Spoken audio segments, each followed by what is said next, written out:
I met today's guest, Jessica Graham, through a business program that we're both members of. And Jess reached out to connect, which was so beautiful. And I've really enjoyed getting to know her. She's got a beautiful story to share. And part of it is that not everything during COVID was bad, even though we're going to explore that, her story. But there's a really lovely element to COVID and how that turned out for Jess. And she's currently living in Liechtenstein, and I want to know all about how she got there and all the magical things that make Jessica who she is. So welcome to the podcast today. How are you? Thank you. I'm so good. How are you? I'm great. Do you know what? I'm really good. Been looking forward to this chat for a long time because we did have a chat and we've had a chat before and been in contact, and I just want to just dive in so much deeper and find out all about you. Same. I just love you. I'm an admirer from afar. Same. That's what we were saying. I followed your whole travel when you were in your glamming van. What did you call it? Glamper. It's so fun. Actually, it is good. That's for people that I've just been on a camping trip with the family, but I've also got Blossom, my mobile office that I've been doing some work with. So that's she's really good fun. Jess, tell me, as we can tell from your accent, it doesn't sound like you're originally from Liechtenstein. Am I pronouncing that right? That's right. It's a cool word. I like. Kind of close. Yeah. How did you get there? Like, where are you originally from? I was born and raised in New Mexico, USA. Yeah. And I got here, I was actually living and working in China at the time. And I had been single for a year and a half or so. So I decided to start putting myself out there to date, got on an app, and I met a guy who was from this country called Liechtenstein. And I thought he was saying Luxembourg at first. Like, I didn't even know this was like its own place. I had to do a quick Google. Yeah. And then that's so how did you meet him while you were here. So you were in China. Yeah. We're going to go and put all the pieces together about how you got to China. So you grew up in America. Yes. And then you were living in China for a period, single, went on a dating app in China, but met a guy from Liechtenstein. Yeah. Oh, my God. Wild. How did that all happen? Let's wind back. Let's wind back. What was growing up like for you in America? What was that like?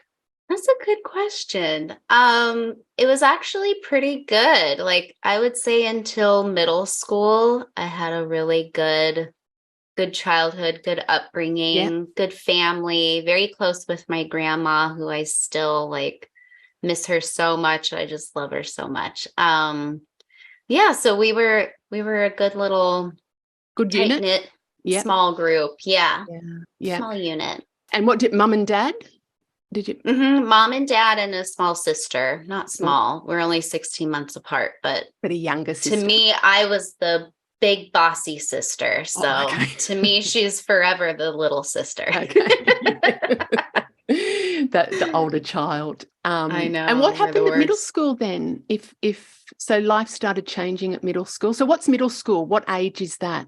That was, I think you start at 11. So it's like grade 6 to 8. So 11 to 13 or 14, something like that. Yeah.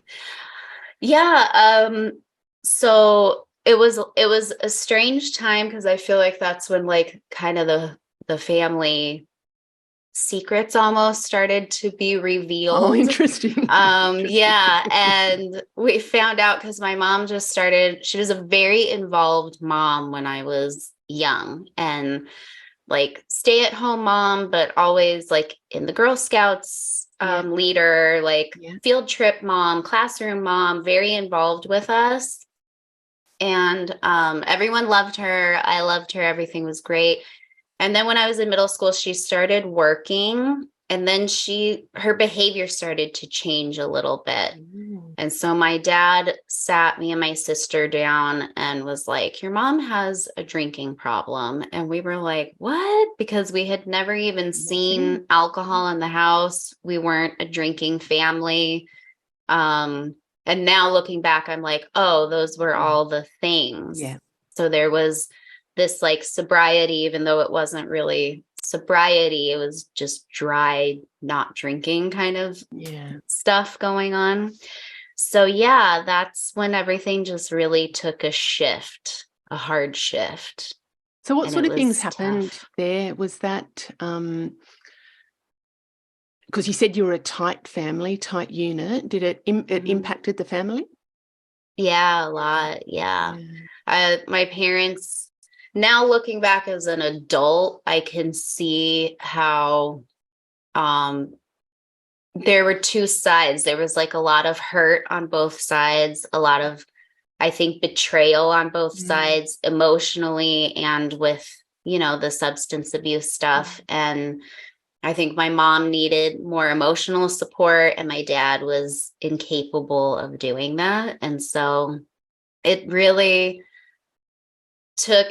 shifted everything. And it also shifted our roles. Like I felt like I became more of a, not caretaker for my dad, but like an emotional support person for my dad. And so it became where I was like making sure he felt okay, making sure he was okay. And then also trying to kind of help my mom at the same time. But my sister was more the helper with my mom. So we both took our That's interesting, roles. isn't it? Yeah. And when you think about that at that sort of 11, 12, 13, adolescent years, that's a lot of responsibility for young girls, isn't it? Right. Yeah. And it's just confusing when you like didn't see it coming and you didn't see the signs of like, oh, this is what something could look like. It was just like overnight a change. Yeah, that's interesting. How's your mum now? Is she? She's sober now. In fact, I just reunited with her for the first time after I think like maybe 16, 18-ish years. Oh, wow. So her substance abuse problem did not get better after middle school. So when I was in my 20s, it reached its peak, and I was going to counseling at that time because then I knew like this is affecting my life, and that I was choosing a lot of bad people to be in relationships with and kind of repeating this like pattern. So I was in my own therapy, and I remember the therapist like doing two things that really to this day, like I think kind of saved my life. One was she was encouraging me to go to 12-step program, like an Al-Anon program. So I did do that, and that changed my life for the better. And then the other thing was she was teaching me that like putting boundaries up with my mom, and if I needed to stop the relationship, pause it, it's okay. Like she gave me that permission. And so I did do that, and that ended up lasting far longer than I ever like thought that it would. But that's just kind of how it went. Yeah, that's interesting, isn't it? And I think from my experience working with different people and knowing different people that have things in that others in their lives are experiencing, sometimes take that ownership on for it themselves. Mm-hmm. And I think putting that boundaries in place and being okay that, your mum's drinking impacted you, but it's not your issue. I mean, there's parts of it that relate, absolutely, that become yours, but it's about not owning her problems and learning from those. It's a tough one. Man, it's a tough one. It's tough sometimes, isn't it, to separate and to differentiate between what's yours and what's theirs. Right. Yeah. And like still love through that. Yes. Mm-hmm. And it's interesting too, when you were talking about, you making some decisions that might not have been the best decisions, that you grow up doing what you know, what you experience as well. And it's great that you were able to get therapy and get some help around that as well, and to sort of see those patterns. Because a lot of people don't see the patterns. They sort of keep engaging in and repeating stuff, and then kind of it's needing that independent person to help them to see things differently. So that's cool that you did that. Yeah. Yeah. So when did you leave? What's the trip to China like? How did you get to China? Like, what happened? Yeah. I know that wasn't America to China, but what was the sort of progression from school? Yeah. So when I was 29, I got married to my first husband, and he was a teacher. Yeah. So he applied before we got engaged to a job in Dubai and got accepted. And then because I was going to be traveling along with him, they were like, oh, can she teach too? And so the whole teacher abroad thing happened. Wow. And it was okay. Like it wasn't a far-fetched transition, because I had already been working in the classroom with some students. I wasn't a teacher, but I was their like behavioral support person. So I kind of had like a little bit of an idea, but I guess they thought that was enough, which now I'm like, it is not. That was like the hardest learning experience, I think, of my whole life. Like suddenly you're thrown into a classroom with 25 kids from all different countries, all different cultures. And you're just like, there you go, teach. my husband's a teacher. My husband's a teacher, and he teaches kids with disabilities, and he teaches them, we call it in Australia, industrial arts. So woodwork, metalwork and jewelry. And he's, and it's hard managing, it's hard managing a class. So I can imagine as a young woman living internationally getting thrown in, that would have been an interesting experience. Yes, it was. I feel like my face back then was just like so dead and confused all the time. Oh my gosh, that's so funny. And living in Dubai as well, what was that like? Was that And so I always say Dubai because it's like a point of reference, but I was actually in a very small city in Dubai where it's mostly the local Emirati people that live there. So very different. Dubai would have been, I think, a little bit of an easier transition because there's a lot more like expats and a little more kind of freedom, I guess. So and I always was known to like push the boundary on like fashion and like, you know, what are you, how, whatever, and my presentation of myself. And so when I moved there, that was like the first big lectures that I got from people before I left. And then when I got there, like, make sure that you are dressing modestly, covering this, covering that, don't do this. It was like, and so it kind of also evoked a little bit of like rebelliousness in me too, imagine. A little bit of resentment. Yeah, I can so imagine that. I can so imagine that. I can just feel what that would be like. And for those that are listening, did you have blonde hair? Jess has got gorgeous platinum blonde hair. Oh, thank you. Yeah. Did you have blonde hair? I did. And then before I left, I got so scared by all of the warnings that I actually like darkened it. It made my teeth look whiter and my skin look tanner. So maybe that was a good thing, but it wasn't my favorite look. And then I got there and I was like, oh, you don't, because then I started to see other expats like not following everything. And so I got my mojo back a little bit. That's interesting too, isn't it? Going into a new culture, like lots of changes happening there for you in the culture, in the classroom, in an environment where that's new and you don't feel comfortable, and then kind of suppressing who you really are for not wanting to buck the system, but probably internally maybe wanting to buck the system. Totally. How did that play out? How'd that play out for you? Well, I ended up being there for 7 years. So apparently something worked about it. But one of the perks of being an international school teacher is those holidays. So you would have all these national holidays and it was like, get out, get free. So it was always like trips to Asia, trips to Europe, because the location there is perfect. You're in the middle of everything. Yeah, you're right in the hub, aren't you? You're in the hub of...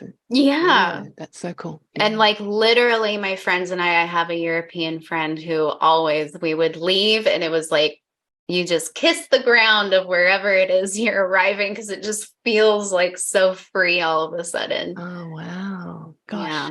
So you were there for 7 years. Where did you end up after that? What did you do after that? After that, I was in Vietnam for 1 year. Oh, wow. And that was the divorce year. So that was a transition year. How did that come about? That was a transition. How did that come about? What was that?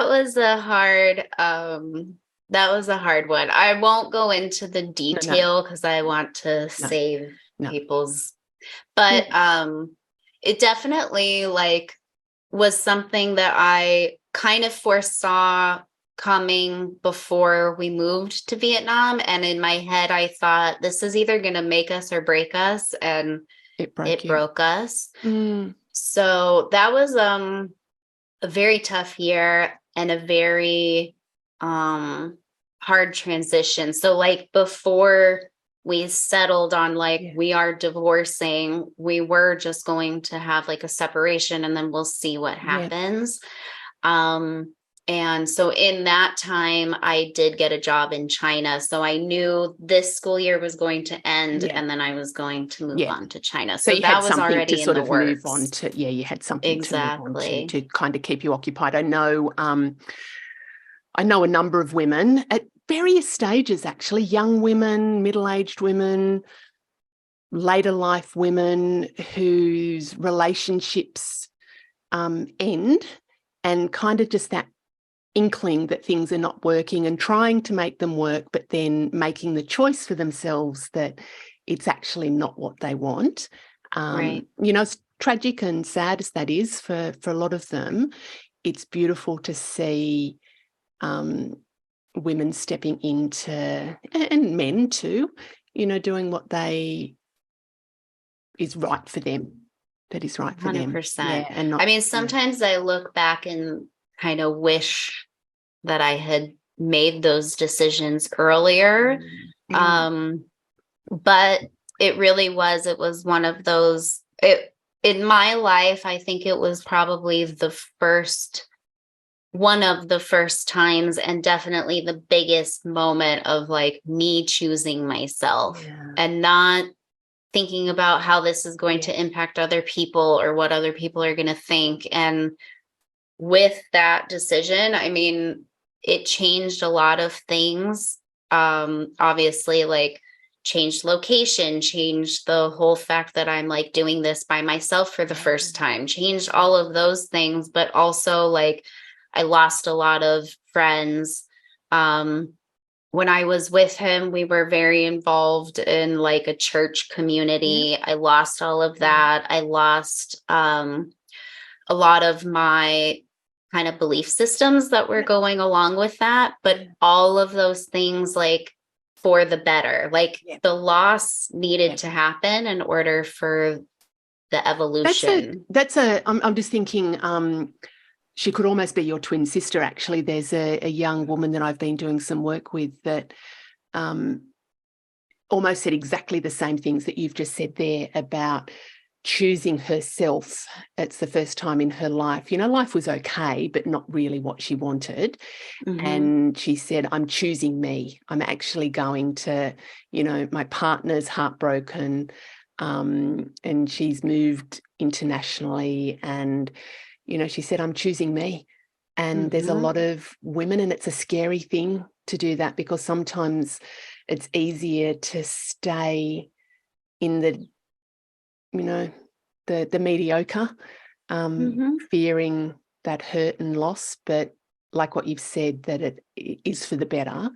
Right. And it's about having support systems. It reminds me, my husband was in a church when we met, and when we got together, it was one of the fundamentalist churches, and it was kind of like I needed to join the church or he needed to leave the church. And it was like, I'm not going to. I have a different belief system. And he was questioning things, and he lost friends and things. He's reconnected with them, which is really beautiful and lovely. But that was a tricky time for him when we were getting together, that it was just like my support system that was no longer part of his belief system then either. So it's interesting, isn't it? And it's about having the faith and that trust that things will be okay. Yeah, totally. Actually, what you were saying there too, Jess, about I kind of wish I'd done it earlier. I hear that a lot, and I think that about some of the things in my life.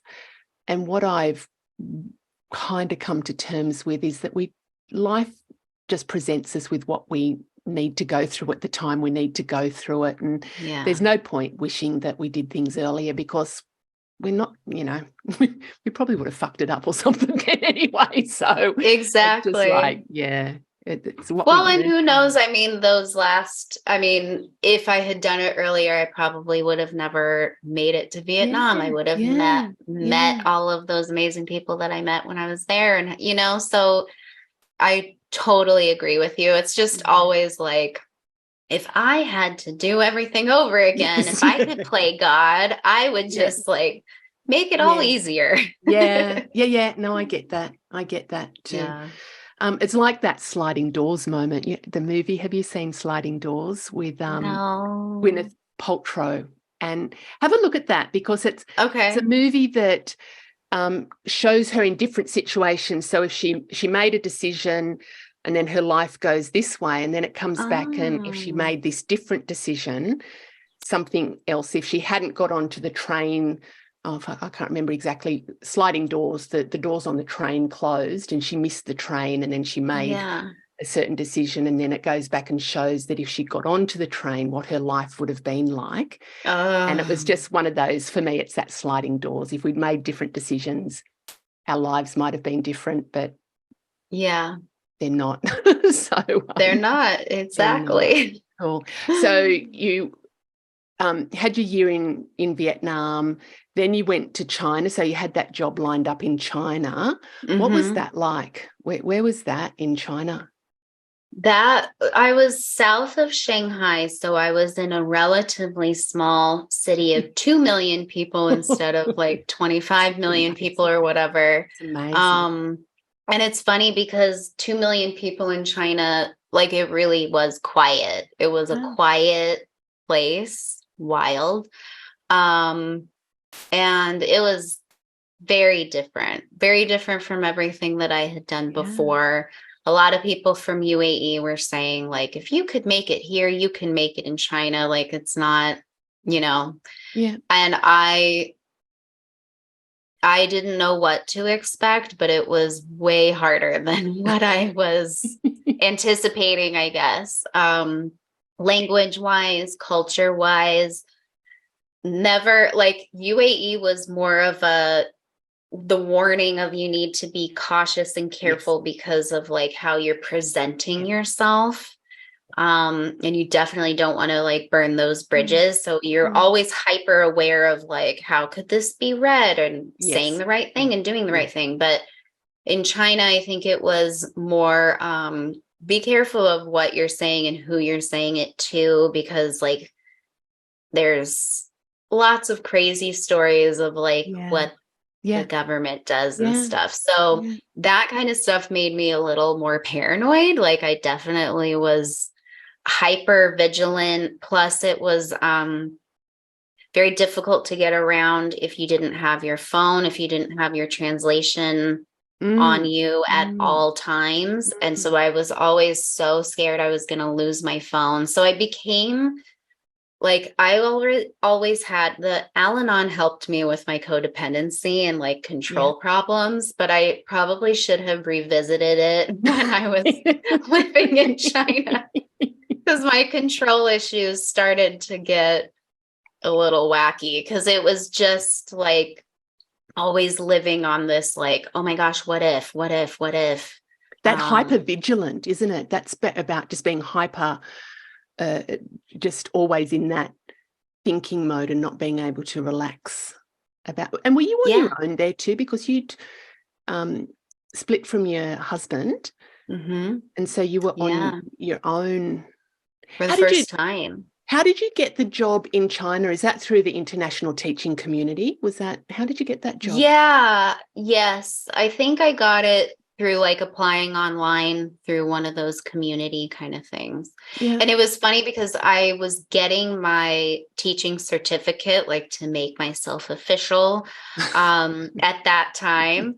And the principal of that school didn't want to hire me because I didn't have it yet. Okay. And the board, the guy higher than her said, no, you're going to hire her. And I'm like forever thankful for that because it opened so many new doors and like new relationships. So were you kind of living in part of a community with the teachers? Like you were there on your own, but did you have that support with the other teachers?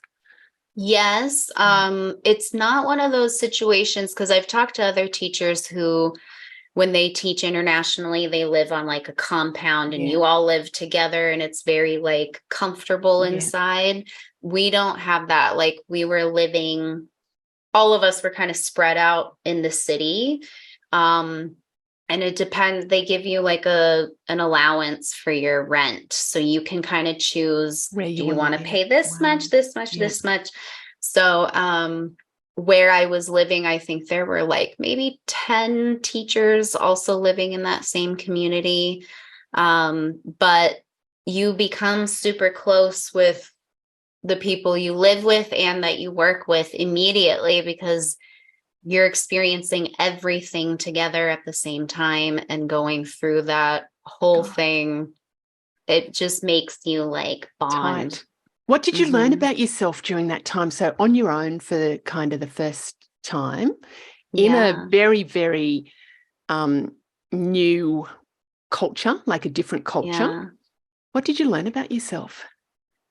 So my first thing that I really wanted to like intentionally work on, and I had a counselor that kind of helped me with this too, but was finding my voice again, because in my marriage, I had really lost that. I had become just kind of like go with the flow, let the decisions kind of be made.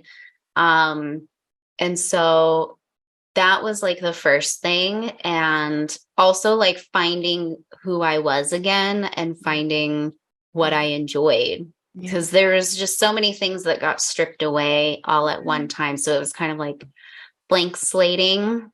Oh, wow.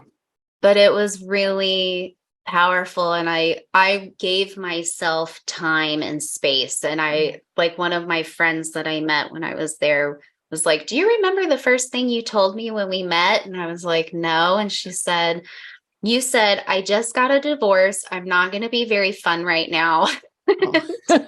We'll catch up later, kind of a thing. And I was like, yeah, that definitely sounds like, because I was just like, I'm not here to go to all the like functions on the weekends, and kind of I needed to really so I was by myself a lot those first few months, and it was very therapeutic. Lots of journaling, lots of like rediscovering who I was. And then I think around the Christmas time is when I like started to kind of come out of my cocoon.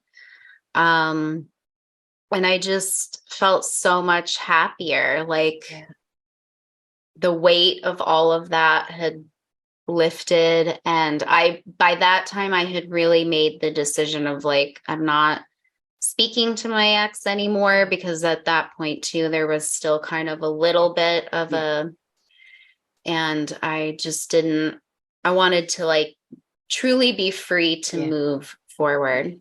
Yeah. Yeah. Can I go back? Because there's a lot of women I know who would be interested in the process, and you may or may not remember it.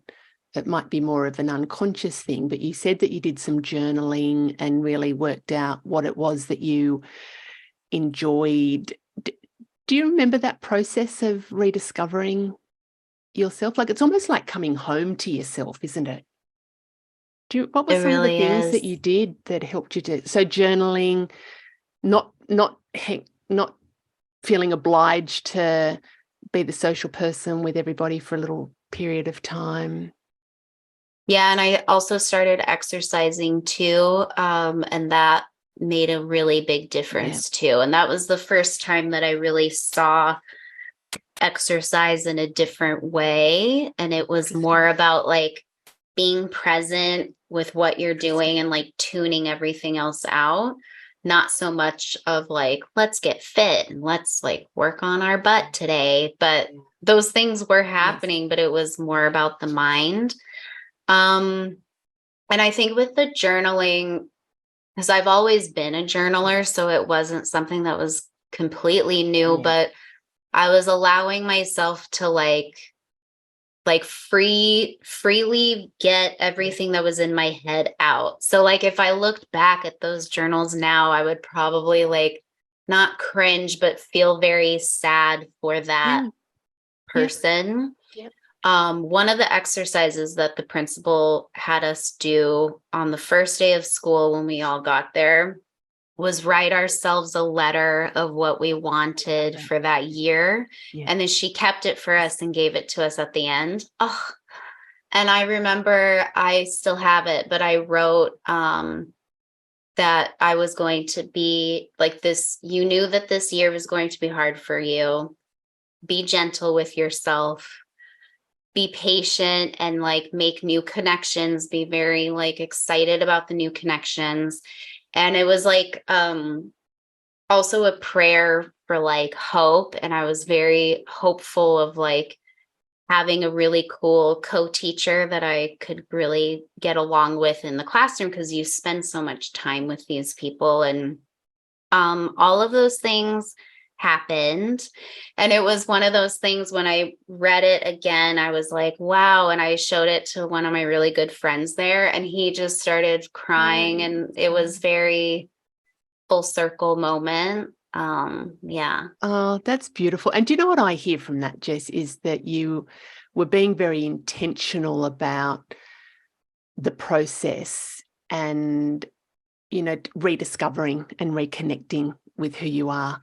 Because it sounds to me from a very young age, when we started the chat about middle school and mum and family, and then being out of your comfort, like a lot of it has been needing to be very strong from a very young age. So probably not even really having that time when you were younger to discover who you were then.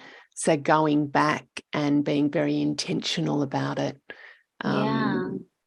That sounds like a beautiful process. Sounds like a really lovely process. It really was. Yeah. And the music thing, in the evenings, because I also was being very mindful of like, I'm not going to drink a lot because that's not going to be productive. But I would just turn on music every single night and like dance or do whatever. And that was also like, it just brought me so much joy. And that was when I started to learn to like enjoy my own company. Like I didn't need other people to be having fun. I was whooping it up all by myself, and it was great. Isn't that cool? I remember before I met my husband, I'd had a couple of relationships, one really serious one and a couple of others, excuse me, not so much. But when I started to just feel really good about myself and be really comfortable in my own skin, my husband just kind of appeared out of nowhere. And I hear that a lot, that, people are searching for relationships or they're searching for a certain thing. but it's almost like letting go of the thing you're searching for. When you come home to who you are, the thing you want turns up. Yep. Yeah. 100%. 100%. Mm-hmm. And it's just beautiful that what you said there about that you felt really comfortable with your own company, not needing somebody to complete you. Like it's nice to have somebody there to experience life with, but not being dependent on. Cool. Right. Yeah. So what happened? So nice. China, when was this? Tell us what year this was that you're in China. I got there in 2018. And what happened? So in 2019, that's when I connected with my now husband on the dating app. A girlfriend and I were going to be leaving China on holiday in January 2020. Yeah. And so we went to Vietnam. She had never been, and I wanted to go back to have a better experience there than what I left with. And also just like see more of the country because I really wasn't able to do a lot when I was there. So it was amazing. We had a really nice time. And then at the end of that trip was when the pandemic broke out in China. So they were the first ones to close their border, and our flights were obviously canceled. So we weren't sure what to do. And everyone was just kind of in this like, well, it could open any day. So like, don't go far. And so we had the choice to either stay in Vietnam or like go somewhere else. We had some friends that were in the Philippines. So we decided, let's just boop over there, see a new country, and then extend this vacation. And so when we were there, we were having to teach our students online, which was extremely difficult because this was the first time that I had ever backpacked in my life. Like, I am not a backpacker. I had to borrow a backpack. I was so proud of myself that I was doing this. The girl that I was with is like a hunter. And so she's like, she's got it, you know? So I figured if I'm going to do it with anybody, I'll do it with her. And so we only had our cell phones. We were teaching our students and doing everything from a phone in this country, which if anyone knows Philippines, they kind of know that their Wi-Fi is not known to be the most reliable. So that was really a difficult start. And then their borders started to close too. And during this whole time, I was talking to this guy who now is my husband. And we were just really vibing, and like, I thought but I was also extremely cautious at this point. Like, I can imagine. So, but when that border was going to close, and then it was very clear, like we needed to make a decision. And so a lot of people started to go home to the United States or wherever their home was. But I was not extremely close with my family. So I was thinking, like, if I go home, like, who am I going to like home with? And like, I have a lot of really good friends. But I was like, I can't imagine showing up to my friend's house and just being like, I'm here and I don't know how long it's going to be. And just like, you with know, your backpack. So with my backpack. So this guy just kept saying, just come here. And I was like, I could do that. And it would only be like 2 weeks. In my head, I just kept thinking this was going to be very temporary. And I liked him and I wanted to see him. And so it just seemed like, yeah, why not? And my friend definitely vetted him and made sure it felt right to her too, and all that stuff. So I ended up coming here. Everything was great. And it was just like it felt like a vacation. Things were still normal here. So we were like traveling around Europe. In the meantime, everyone in Asia was like locking down. And then what was supposed to be, I thought, 2 weeks of being here ended up being 7 months of being here. And So thank you God couldn't we get back. liked each other. Yeah, and you couldn't get No, back to China at all, could you? So your house, your no. apartment's still there? Yeah. Yeah. So there were people that were able, there was a small window where China opened up the border. And Yeah. if you didn't get your flight in that window, You couldn't go. you didn't get back. And so I had some friends that made it back in that window. I didn't want to take the risk. And I'm so thankful that I Right, didn't yeah. do that. So they went back, and then they were unfortunately the people that had to pack up my apartment for me on Zoom, Oh my God. holding things up like, do you want to keep this? Do you want to not keep this? Yeah, Oh it my was God. really bizarre. Thankfully, she's a good friend, so it wasn't Actually, that's a super good weird. lesson to people. If you go away, make sure, like I'd always do a tidy up of our house before we travel anywhere, but that's even Yes. more important if you are potentially getting locked out of your country to make sure. Yes. And another warning to people, don't ever backpack. Like, it's the worst idea ever. Take as many suitcases as the airline will allow. Pack everything. Oh my God. So did you have to buy, like if you were there, you had to just get everything new. So you're in the apartment with the new friend who's now your Yes. husband. Yeah, who's now your Yeah. husband. So that's obviously Yeah. worked out okay. That was obviously that was obviously a good Thank move. God. Yep. Yeah. See, that's a good sliding door moment. Because had you not gone to I Vietnam, know. you would have still been in China, and you probably would have been, have had a very different experience. Very different. So Yeah. packed up all your stuff. What happened? Did they send it to Liechtenstein, or No, what did they because do? they would only ship if I was a resident of the Oh, place God. where I was. So I was without my things for 10 months. And when I was here, I was trying to find another job. Yeah. And it was also during this time too. It was so many amazing things happening in this one time, but it was not fun. Like, it was a very high stress time. Yeah, So I can like, imagine. I'm teaching my students, I'm waking up at like 1 a.m. to get online with them, blah, blah, blah. And, but I had space to really, again, journaling. So I started journaling, like, what do I want out of my life? Because teaching, I had known for a while that I really wanted to get out of teaching. It wasn't something that I wanted to continue. And so I really started to like dive deep on like, what do I want to do? What makes me happy? Yeah. And so I at the same time discovered copywriting and kind of knew like, I'm going to try to pursue this, but I still needed like a job.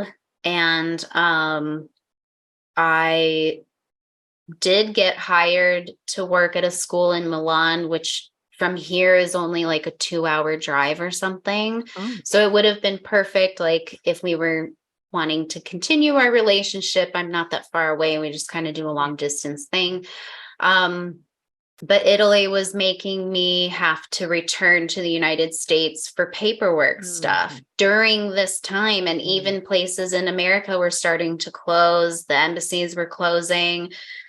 So it didn't work out. But I was able to get a job back in UAE. So I went back to where I was. It wasn't the same school, but it was the same town. Yeah.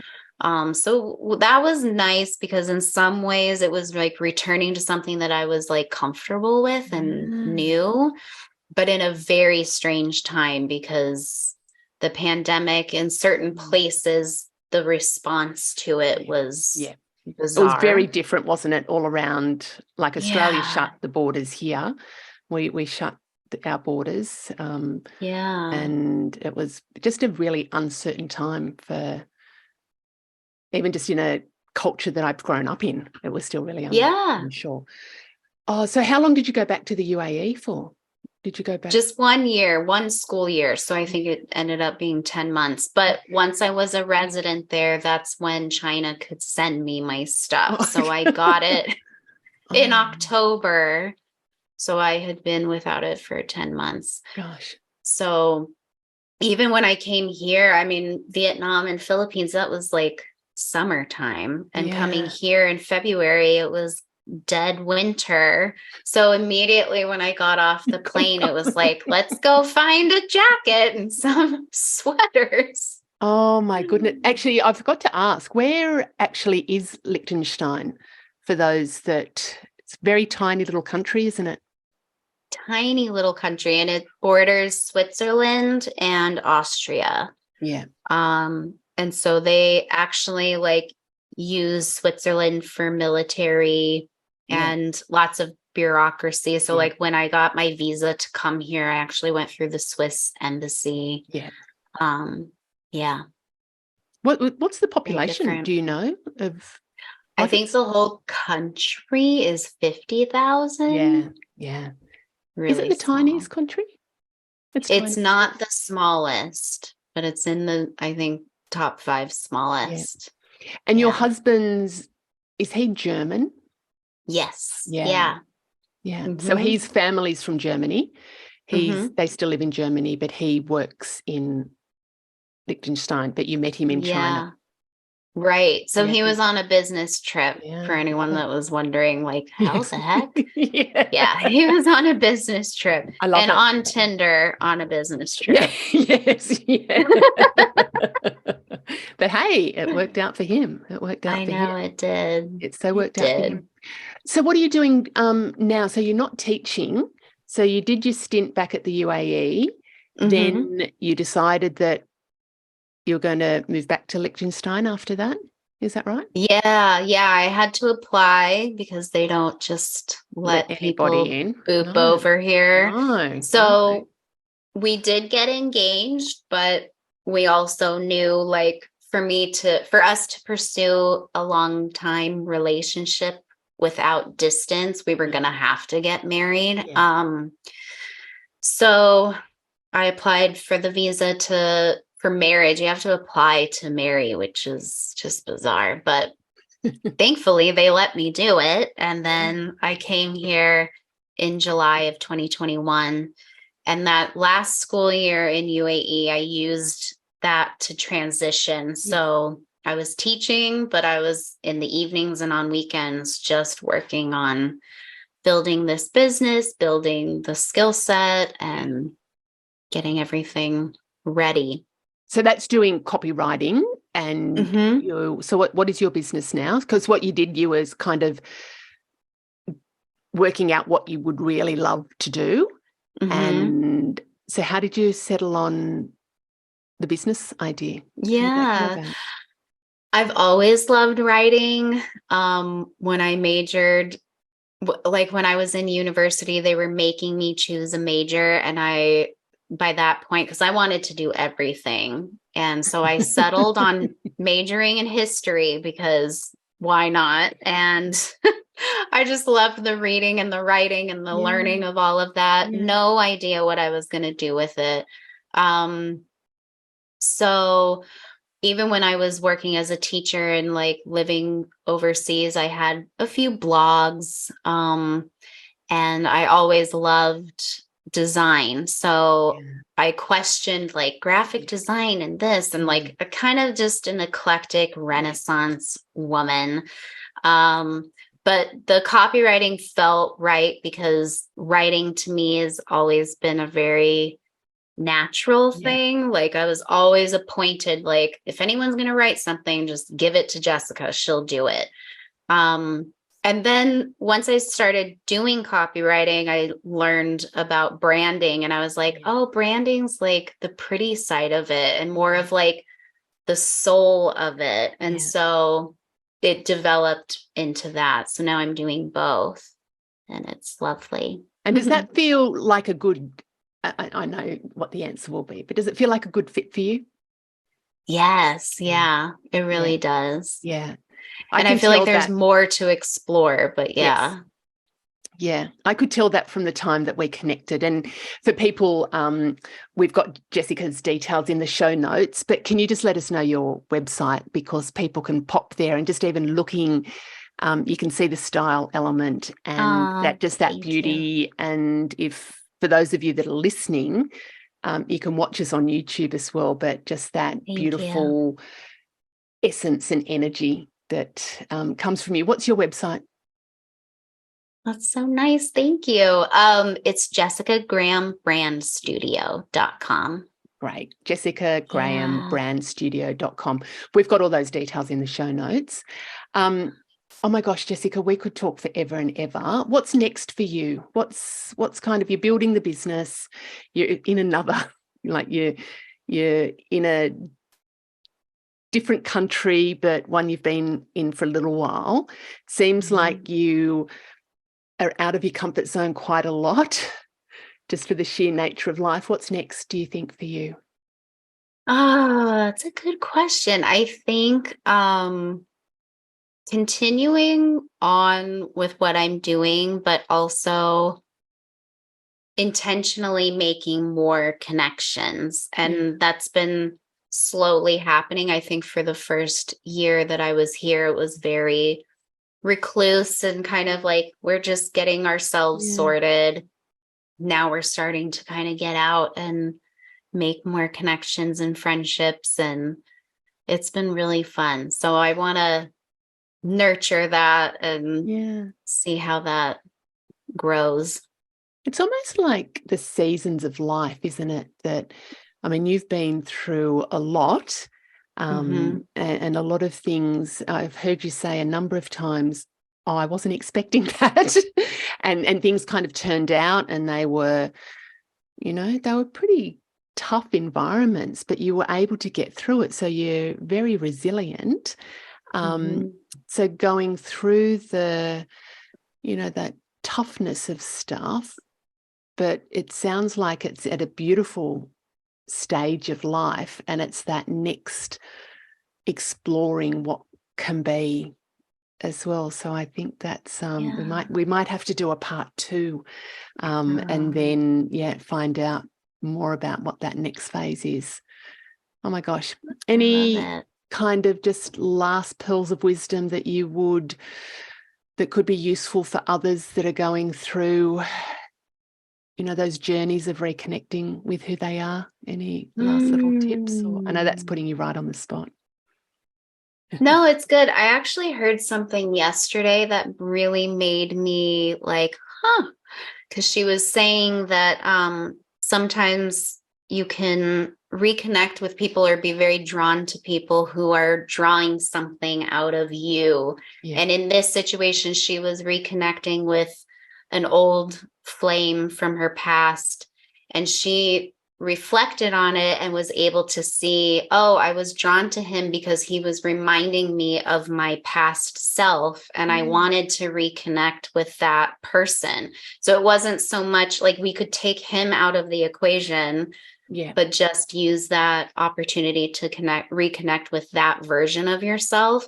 And I thought that was so empowering and like, wow, because I think so often, like, I know I can get kind of tunnel vision, and it's very like next step. I don't want to, like, I want to keep growing, but sometimes you're like, but that girl back there, she wasn't broken. She just needed a little support, and like you grow from things, but you don't have to throw away your previous versions of yourself. So I think if you're going through that strange place of like reconnecting with who you are, like really going through your life and seeing who you were at every chapter, and like what you liked about that person, and like how you can bring that into your current situation. I'll share something with like I 100% agree with that, and I think it's about one of the things that I really focus on is honoring my past.